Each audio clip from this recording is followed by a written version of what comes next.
On peut aujourd'hui greffer un cœur artificiel, réparer des artères millimétriques ou cartographier un cerveau en 3D. Mais dans certains hôpitaux, les comptes rendus de biologie arrivent encore par fax. Et pour envoyer une radio, il faut parfois encore graver un CD. Bienvenue dans l'un des plus grands paradoxes du XXIe siècle, l'hôpital français, entre excellence médicale et retard numérique.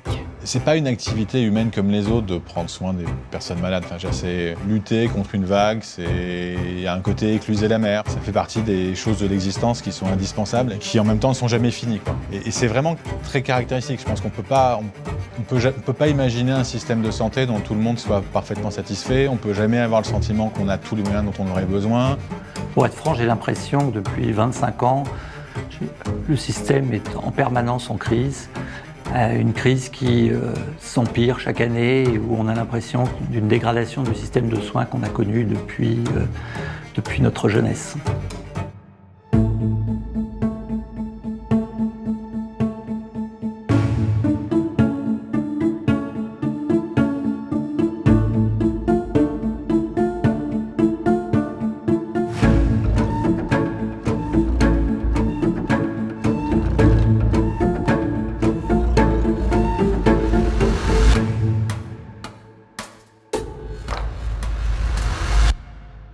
Mais là, il y a aujourd'hui en France deux crises. La première, c'est la démographie médicale. Et la deuxième, c'est la réforme hospitalière. Et en réalité, ce n'est pas le système de santé qui est en crise, c'est le système de l'assurance maladie. Et personne n'ose le dire. En effet, d'ici 2070, la population des 75 ans et plus pourrait augmenter de 5,5 millions selon des projections de l'INSEE. En parallèle, le nombre de médecins ne suit pas l'évolution du vieillissement de cette population polypathologique. Alors quand on parle de crise, il faut comprendre une tension permanente entre des besoins croissants et une capacité médicale qui ne suit plus. La demande de soins, elle ne va pas diminuer. L'allongement de la durée de la vie, ce qui est une bonne nouvelle, me semble-t-il. L'essor des maladies chroniques en est une moins bonne. Ça va mécaniquement générer une demande de prise en charge beaucoup plus importante dans les années qui viennent. Donc on est face à une explosion de la demande de prise en charge médicale. Tout repose sur l'humain. Donc on a des équipes de soins qui sont extrêmement mobilisées, extrêmement chargées, avec une charge mentale très forte, une charge administrative très forte. En réalité, il se trouve au cœur de cette équation une crise budgétaire latente. Le déficit des 32 centres hospitalo-universitaires français risque d'avoisiner 1 milliard d'euros en 2024. Résultat, les soignants sont épuisés et n'ont pas de perspective concrète pour y remédier. Je pense que tous les professionnels de santé voient leur charge administrative augmenter au cours du temps. Face à cette crise, une solution semblait évidente, le numérique. Après tout, il avait révolutionné tous les autres secteurs. Pourquoi pas la santé ? Je m'attendais à ce que ce développement du numérique en santé soit beaucoup plus rapide parce qu'à la fois les besoins sont considérables et les possibilités liées au numérique en santé sont également considérables. La promesse était belle, redonner du temps aux soignants pour qu'ils fassent leur vrai métier. Alors pourquoi un tel décalage ? Parce que le numérique n'est pas uniquement arrivé comme une révolution, mais parfois comme une contrainte. On a numérisé des formulaires à l'appel, sans repenser les usages de ceux qui soignent. Et dans un hôpital, quand ça ralentit le soin, ça se passe mal.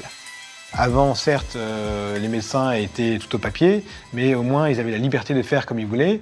Et le digital, ça a un peu créé des contraintes là où il n'y en avait pas avant.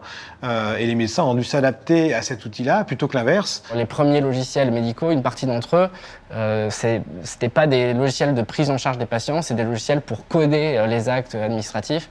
Et donc ça impose une certaine norme, une façon de penser qui n'est pas celle de nécessairement de la prise en charge, mais plus celle qui est liée à l'administration autour de la prise en charge. Résultat, une certaine désillusion envers le numérique. Les soignants espéraient des assistants. Ils ont hérité de claviers et de mots de passe à rallonge. Et face à un patient, chaque clic compte. Trop souvent, c'est le logiciel qui impose son tempo, pas la situation clinique. Mais au fond, c'est peut-être plus profond que ça. Le système de santé est un millefeuille complexe, très loin d'une usine standardisée.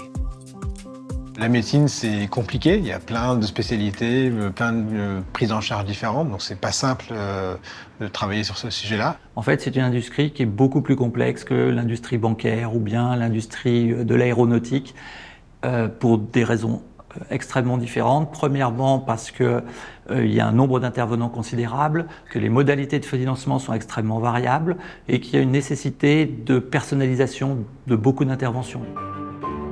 Et pourtant, le besoin est là. Mais l'innovation à l'hôpital doit être immédiatement fonctionnelle. Pas question de version bêta. Alors chaque nouveauté se heurte à un mur. Coût, méfiance, inertie. Et souvent, l'innovation reste à la porte.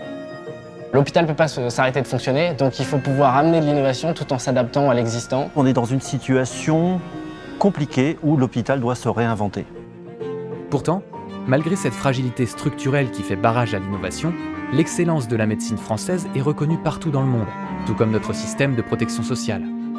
Il y a des difficultés, mais il y a la possibilité de le faire et il y a la possibilité d'offrir à tout le monde la même qualité des soins. Je pense que c'est un élément extrêmement précieux dans notre pays.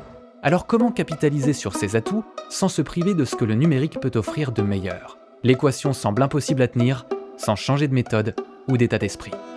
Il va falloir faire mieux, autrement.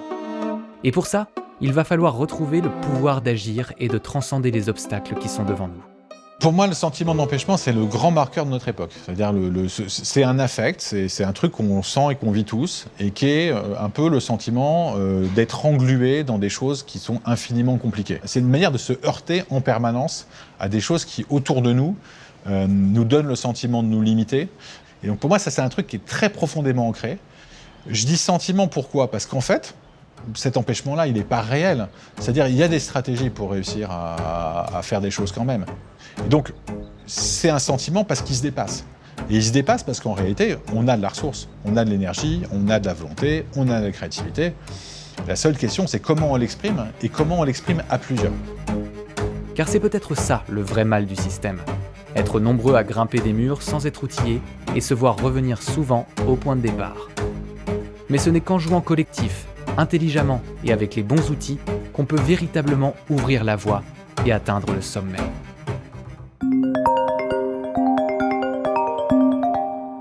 En ce moment, dans notre service, on fait une étude internationale, multicentrique, qui va être super intéressante pour pouvoir nous comparer aux autres centres et à l'international sur les complications de notre prise en charge. Mais du coup, on recueille des données et on les recueille sur papier. Donc la grande question qu'on se pose, c'est qui va devoir s'occuper de numériser tout ça. Et probablement qu'on va finir par le faire nous en tant que médecin anesthésiste. Voilà tous les dossiers qu'on va avoir à informatiser. Pour mieux soigner, pour mieux comprendre les maladies et pour faire avancer la recherche clinique, il nous faut une matière première devenue centrale, la donnée de santé. Une donnée de santé, c'est d'abord une donnée qui dit quelque chose de quelqu'un, donc une personne physique. Il faut que cette personne, elle soit identifiable, qu'on sache qui elle est. Et ensuite, ça dit quelque chose de son état de santé, bon ou mauvais. Ça peut dire ce qu'un médecin dirait, c'est-à-dire une information précise, un diagnostic, une prescription. Mais une donnée de santé, c'est déjà ce que le patient dit de lui-même, de son état de santé. Donc dire j'ai mal au dos, c'est déjà une donnée de santé. Ces données, on les produit partout. Dans les examens, les analyses, les consultations, mais aussi dans des outils numériques. Et de plus en plus hors du soin direct. Elles s'accumulent, elles circulent. Mais savons-nous toujours à quelle fin ? Globalement, effectivement, on utilise la donnée de santé pour de multiples raisons. Premièrement, la donnée de santé est utilisée pour le soin. Deuxièmement, on utilise la donnée de santé pour l'évaluation de la qualité du soin. Troisièmement, on utilise la donnée de santé pour la recherche. La donnée de santé, j'ai envie de dire, c'est un peu comme l'or. Le cours ne cesse de monter au fur et à mesure qu'on trouve de nouveaux usages. C'est aussi une valeur pour la compréhension de notre système de santé, que ce soit pour l'organisation, pour les coûts, et on sait qu'on a des contraintes budgétaires fortes en ce moment. Donc en fait, c'est vraiment tout l'écosystème de la santé qui est impacté et intéressé à accéder aux différentes données de santé. Les hôpitaux sont devenus de véritables mines de données, mais extraites avec des outils multiples, mal connectés entre eux. Il y a un peu deux visions qui s'opposent sur l'informatique hospitalière.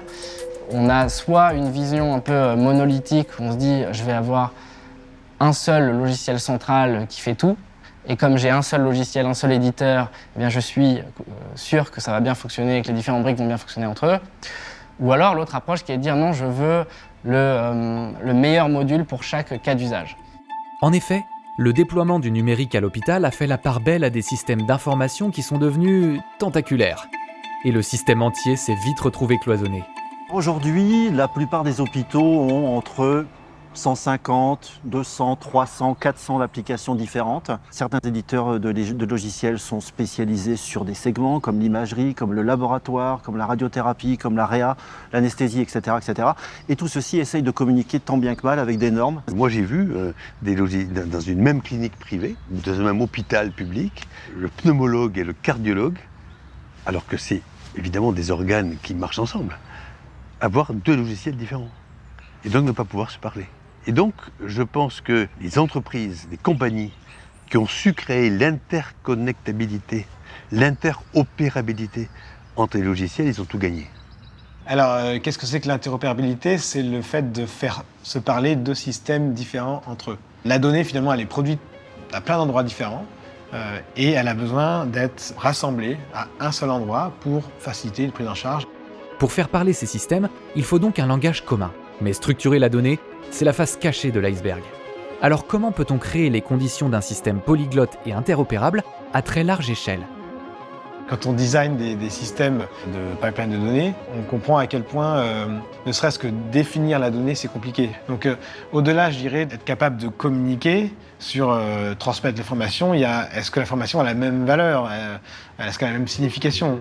C'est donc la structuration homogène de la donnée qui est clé. Et pour la structurer, encore faut-il aller la chercher, la collecter. Et l'enjeu est plus crucial qu'on ne le croit.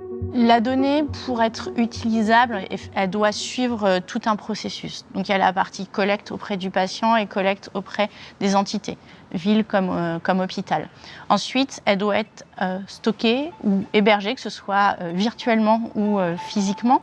Elle doit être traitée, parce qu'il y a beaucoup de données, et c'est un des enjeux aujourd'hui. On a beaucoup de données en fait, qui sont un peu perdues dans la nature et qui ne sont pas standardisées avec des normes qui permettent leur réutilisation. Grosso modo, 80% des données de santé sont piégées dans des PDF.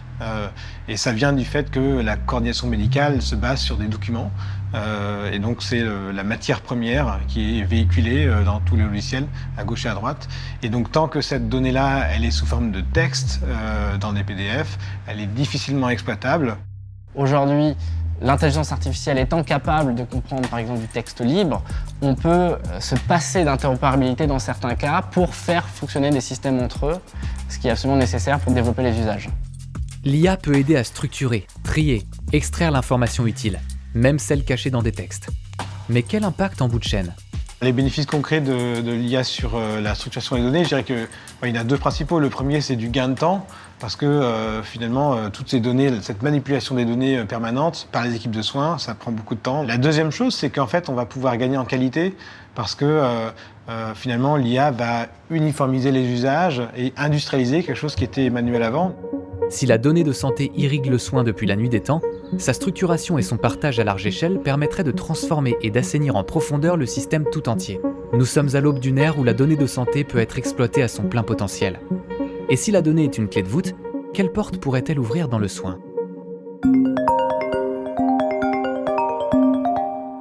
Dans mon hôpital, on prend très souvent en charge des enfants qui sont pris en charge aussi dans le centre de cancérologie pédiatrique, qui est une autre entité, et pour lequel on n'a pas accès à leur dossier.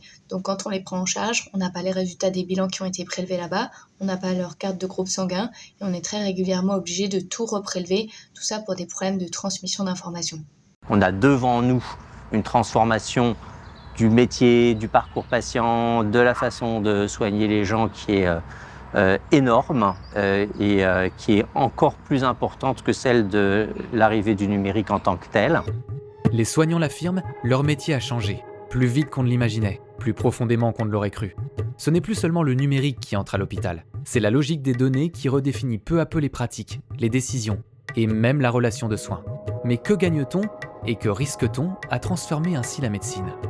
On a des avancées technologiques assez importantes qui aujourd'hui, sans pour autant être la solution complète, mais vont pouvoir nous aider à simplifier un certain nombre de pratiques, rendre notre système plus efficient, rendre l'hôpital plus efficient, améliorer le suivi des patients aussi. Car à l'hôpital, on l'a dit, tout manque, surtout le temps. Pour écouter, pour réfléchir, pour coordonner. Alors forcément, La promesse de la donnée séduit. Si elle permettait de gagner en fluidité, en précision, en réactivité, en efficience. L'efficience en santé, c'est évidemment ce qu'on recherche tous. Mais l'efficience d'un système de santé, ça doit comporter premièrement le malade, bon bien sûr, mais aussi le coût. Aujourd'hui encore, des patients passent des examens en double, parfois en triple, des analyses refaites faute de transmission, des soins répétés faute de suivi. Le coût total des soins inutiles est estimé à 50 milliards d'euros par an. On estime aussi que 20 à 30% des prescriptions d'actes médicaux ne seraient pas pertinents. Alors la donnée, mise entre les bonnes mains, au bon moment et au bon endroit, pourrait tout changer. Mais pour cela, encore faut-il qu'elle soit fiable, qu'elle soit accessible et qu'elle circule correctement. La prise en charge d'un patient, c'est avant tout une collaboration entre différents spécialistes, différents professionnels de santé. Et donc, il est absolument crucial que ces professionnels de santé puissent échanger et partager l'information de façon efficace. Je pense qu'il y a énormément de choses à faire pour faire gagner du temps aux équipes de soins et sécuriser les soins. Si on est capable de à la fois capter, structurer cette donnée, la mobiliser à la fois pour le soin et la recherche tout au long du parcours du patient, eh bien les opportunités sont énormes pour améliorer la prise en charge du patient, pour avoir une médecine plus personnalisée, pour améliorer globalement la qualité et la pertinence des soins. Avant, la recherche médicale était relativement éloignée du soin. Les protocoles étaient parfois alimentés par les bonnes données, mais c'était une affaire de chance. Aujourd'hui, la recherche est opportuniste. Elle peut quasiment commencer dès le soin lui-même, à partir de la réalité, de la masse, de ce que l'on appelle désormais les données de vie réelles. La quantité de données a complètement changé. Les sources de données sont énormes, sont de plus en plus reliées. Maintenant, les mêmes données utilisées pour le soin vont être utilisées quotidiennement pour la recherche. Se servir de ces données de vie réelle, en temps réel dans la recherche, voilà le véritable changement de paradigme. En réalité, c'est ni plus ni moins que l'intelligence artificielle qui le rend possible.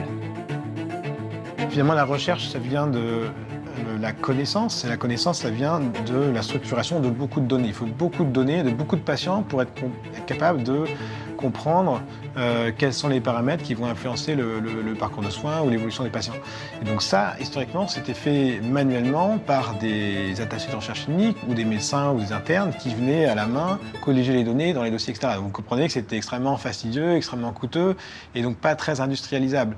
Si l'IA demain permet de le faire à très grande échelle, en fait, ça ouvre des possibilités incroyables puisqu'on va avoir accès à des bases de données qui étaient complètement inaccessibles avant, qui vont permettre de faire des découvertes parce qu'on aura beaucoup plus de matière pour comprendre finement les interactions entre les différents paramètres et l'évolution des patients. Donc on peut avoir finalement passé de la photo à la vidéo et donc avoir un miroir de la prise en charge incroyable qui permet du coup d'alimenter plein d'études. Et vraiment, partout dans le monde, on est en train de penser comme ça, que les données de santé vont changer la donne dans le domaine de la recherche clinique. Et non seulement on pense que ça va changer la donne, mais ça a déjà changé la donne.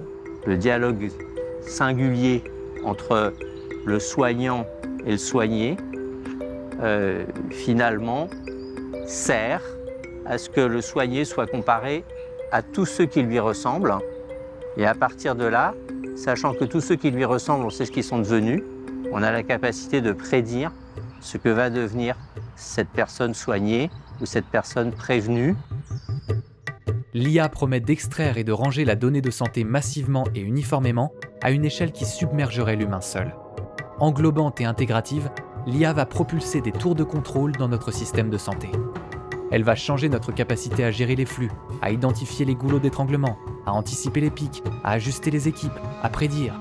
Elle va soulager le système tout entier. Elle est un liant dans ce cercle vertueux qui voit le soin nourrir la recherche et qui nourrira à son tour le soin. En matière de données de santé, la France a un patrimoine colossal, mais fragmenté. Des bases administratives nationales, des cohortes, des registres, des millions de vies documentées parfois depuis des décennies, souvent de façon fastidieuse et dispersée. Ces bases de données historiques sont essentielles pour la recherche clinique, mère de toutes les batailles pour innover en santé. Dans ce contexte, libérer le potentiel des données de santé n'a jamais été aussi prégnant.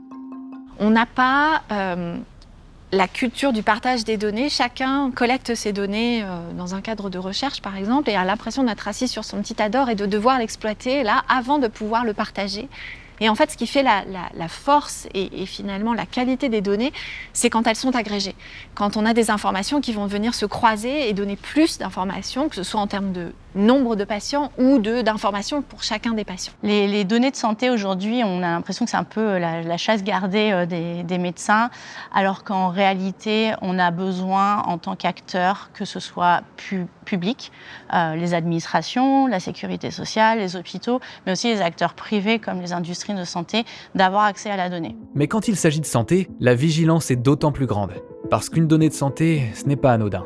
Avant d'être une statistique sur un tableau, ce sont des mots, une douleur, un diagnostic, un traitement, une histoire personnelle. La santé, c'est vraiment le cœur du cœur de la vie privée, plus encore que la vie amoureuse ou que la vie patrimoniale, évidemment. Donc, pour cette raison, le législateur a souhaité que ces données-là soient plus protégées que les autres. Et il les a tellement protégées qu'il y a un principe d'interdiction d'en faire quelque chose et ensuite des exceptions. Alors évidemment, on encadre leur réutilisation. La loi en France est stricte. Le RGPD, les mesures de sécurité, les autorisations, les consentements, tout est prévu pour éviter les dérives. Alors qui peut accéder à ces données? À quelles conditions? Et pour faire quoi exactement? Chacun a ses intérêts, chacun ses raisons. Et le législateur, lui, joue son rôle de garde-fou. Pour les patients, en fait, il n'y a pas de risque. Le risque, il est mineur, c'est effectivement ce risque de fuite de données.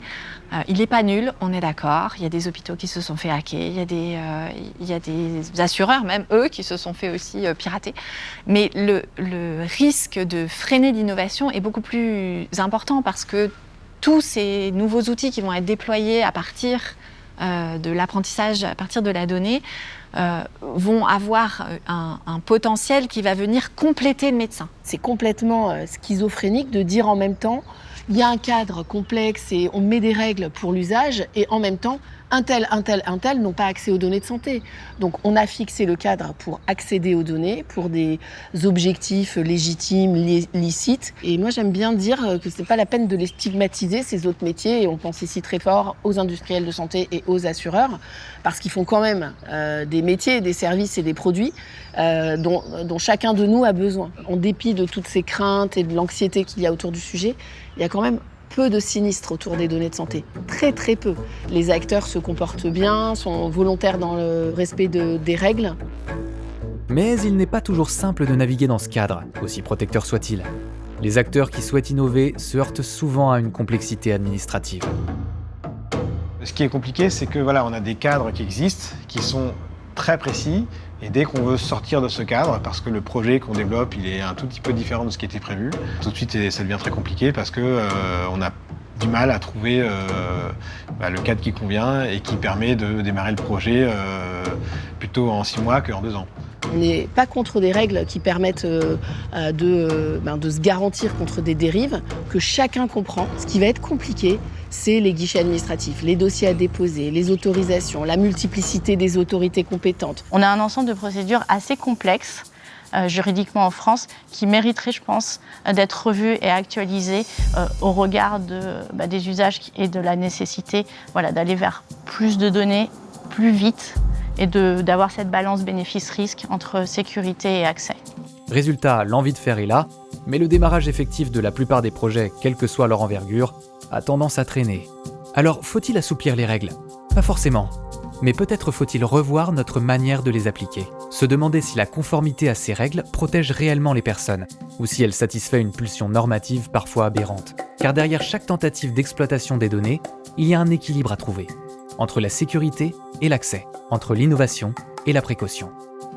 Ce qui nous reste encore à inventer, c'est un modèle dans lequel on soit capable de normer au fil de l'eau, d'avoir un peu de parcimonie, un peu de précaution dans la régulation elle-même, et on soit capable de bâtir un modèle pertinent pas à pas, plutôt qu'essayer de poser d'emblée une espèce de corpus normatif sorti de la tête de Zeus. La question que nous, on doit se poser en termes de pays ou de continent européen, c'est comment on arrive à conjuguer notre culture et notre envie de préserver la privacy et un ensemble de concepts qui nous sont chers, mais aussi comment on arrive à rester au top niveau d'innovation pour pas se faire après avaler par des logiciels, des IA qui viendront d'ailleurs, qui viendront de Chine, qui viendront des États-Unis, et qui n'auront pas été entraînés sur des données européennes, qui n'auront pas non plus les mêmes exigences en termes d'éthique et de respect de la vie privée.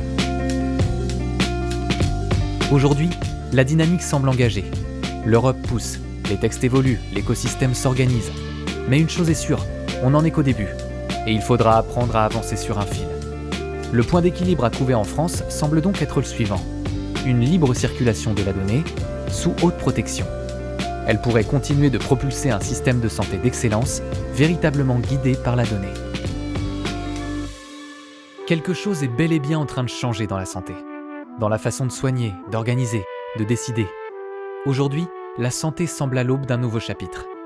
Pas seulement parce que la technologie avance, mais parce que les attentes et les pratiques évoluent, et que le système, lui, est plus prêt que jamais. Ce qui est intéressant, c'est qu'il y a une prise de conscience de l'intérêt des données. Il y a aussi une prise de conscience du fait que, entre guillemets, on n'a pas le choix. Si on veut résoudre les difficultés structurelles du secteur, il va falloir quand même des avancées, en tout cas significatives. La donnée, c'est un accélérateur. C'est vraiment un catalyseur du savoir et de la science. Donc demain, avec des données en instant réel, en flux tendu, on sera capable en fait de piloter et d'évaluer en instantané aussi bien la prise en charge d'un patient, de connaître l'état du système de santé de manière très fine. Donc aujourd'hui, on est un peu aveugle. Demain, tout ça doit être automatisé, standardisé avec des tableaux de bord qui permettent d'aller très vite dans la prise de décision et de changer l'inertie du système de santé. Le mot revient sans cesse, la donnée. Elle est au cœur des discours, au centre des projets. Elle promet de mieux comprendre, mieux prévenir, mieux coordonner. La donnée, elle doit être utilisée avec de l'IA demain pour des protocoles de recherche, pour de la prédiction. On est face à une révolution juste hallucinante. Longtemps, on a soigné quand la maladie était là. Désormais, on parle de prédiction, de prévention, d'anticipation. La médecine dite 4P, prédictive, préventive, personnalisée et participative, trace une nouvelle voie. Et dans certains domaines, comme l'oncologie, cette évolution est déjà en marche. Ralentir une récidive, atténuer les effets secondaires, c'est déjà soigner autrement. Si tout va bien, c'est-à-dire si on se donne les moyens de le faire et si on le fait vraiment et si on n'est pas submergé par la médecine du soin, qu'on est obligé, et c'est tant mieux, de continuer, eh bien la médecine préventive issue de la prédiction permettra effectivement de changer complètement la vision des choses et d'avoir vraiment une stratégie à partir des gens en bonne santé pour éviter qu'ils tombent malades.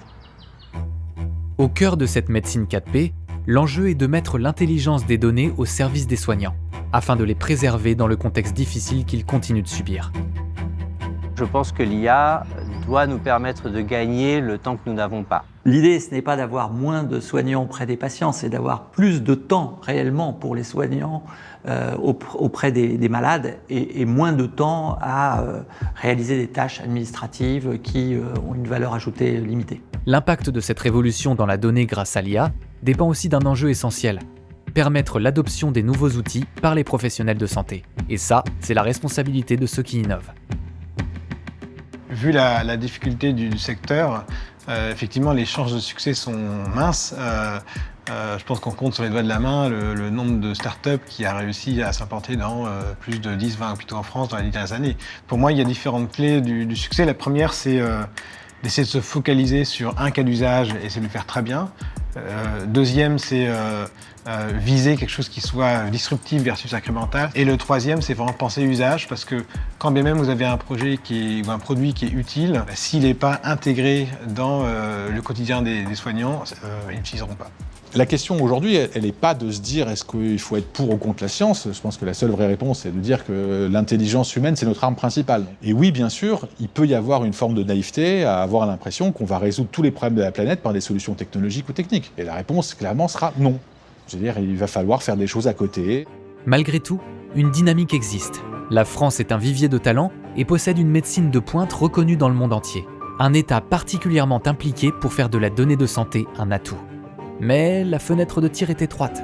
Soutenir les usages, former, financer, alléger là où c'est possible. C'est tout cela qui est en jeu pour faire émerger des solutions utiles, sûres, souveraines. Pour moi, la meilleure façon, la meilleure réponse à la souveraineté, c'est l'innovation. Si on est les meilleurs au monde, il n'y aura pas de problème de souveraineté. Ça ne suffit pas de cocher les cases ou de faire strictement ce qui est demandé. On peut aller beaucoup plus loin, voire faut aller plus loin. L'Europe et la France peuvent rester compétitifs, mais il faut assez rapidement décider la manière dont on va soutenir en fait le développement de l'usage de la donnée, que ce soit financièrement, juridiquement, en termes de métiers et de compétences aussi. Et on a cette fenêtre temporelle, j'ai envie de dire d'encore 1 ou 2 ans, sur lesquels il faut vraiment libérer le potentiel de la donnée. Alors que faire de ce moment ? Faut-il accélérer, ajuster, ralentir ? Peut-être mieux écouter ce que le système, les soignants et les patients nous disent ? L'avenir de la santé se construit collectivement. Et maintenant, il est grand temps de changer la donne.